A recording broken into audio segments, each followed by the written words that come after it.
Hello guys, നമ്മളിന്ന് എന്തുണ്ടാക്കും? Fried റൈസും chilli ചിക്കനും.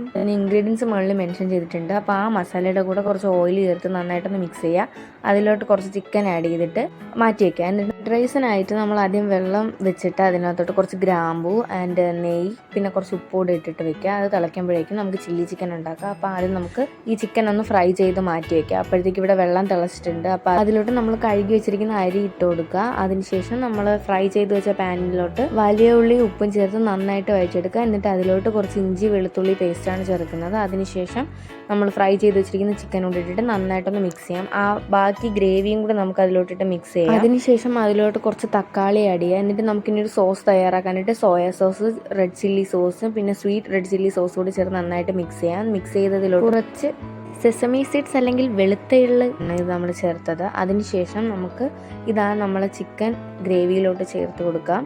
അതിനുശേഷം കുറച്ച് മല്ലിയിലയും കൂടി ഇട്ട് കഴിഞ്ഞാൽ നമ്മുടെ ചിക്കൻ ചില്ലി ഇതാ ഇവിടെ റെഡിയാണ്. ഇനി നമുക്ക് ഫ്രൈഡ് റൈസ് ഉണ്ടാക്കാനായിട്ട് ഒരു പാൻ വെച്ചിട്ട് അതിൽ കുറച്ച് നെയ്യ് ഒഴിക്കുക. അതിനുശേഷം 2 മുട്ട എടുത്തിട്ട് അത് നമുക്ക് നന്നായിട്ടൊന്ന് ചിക്കി എടുക്കണം. ചിക്കി എടുത്ത് മുട്ട മാറ്റിയതിന് ശേഷം അതേ പാനിലോട്ട് കുറച്ച് നെയ്യും കൂടി ഒഴിച്ച് നമുക്ക് ക്യാരറ്റും നമുക്ക് ഇഷ്ടമുള്ള വെജിറ്റബിൾസ് എടുക്കാം. ഞാനിവിടെ ഗാർലിക്കും ക്യാരറ്റും മാത്രമേ എടുത്തിട്ടുള്ളൂ. അതുകൂടി ചേർത്ത് പിന്നെ നമ്മൾ ചിക്കി വെച്ചിരിക്കുന്ന മുട്ടയും ചേർത്ത് നന്നായിട്ട് മിക്സ് ചെയ്ത ശേഷം നമ്മൾ മാറ്റി വെച്ചിരിക്കുന്ന നമ്മുടെ റൈസ് ചേർത്ത് നന്നായിട്ട് മിക്സ് ചെയ്തെടുക്കാം. നന്നായിട്ട് മിക്സ് ചെയ്തെടുത്തതിലോട്ട് കുറച്ച് മല്ലിയിലയും ചേർത്ത് നമ്മൾ ആദ്യം തയ്യാറാക്കിയ ആ സോസ് ഒരു ടീസ്പൂൺ വരുന്ന അളവിൽ ചേർത്തതിന് ശേഷം കുറച്ച് ടൂട്ടി ഫ്രൂട്ടി ഇട്ട് കഴിഞ്ഞാൽ നമ്മുടെ അടിപൊളിയായിട്ടുള്ള ഫ്രൈഡ് റൈസും ചിക്കൻ ചില്ലി റെഡിയാണ്.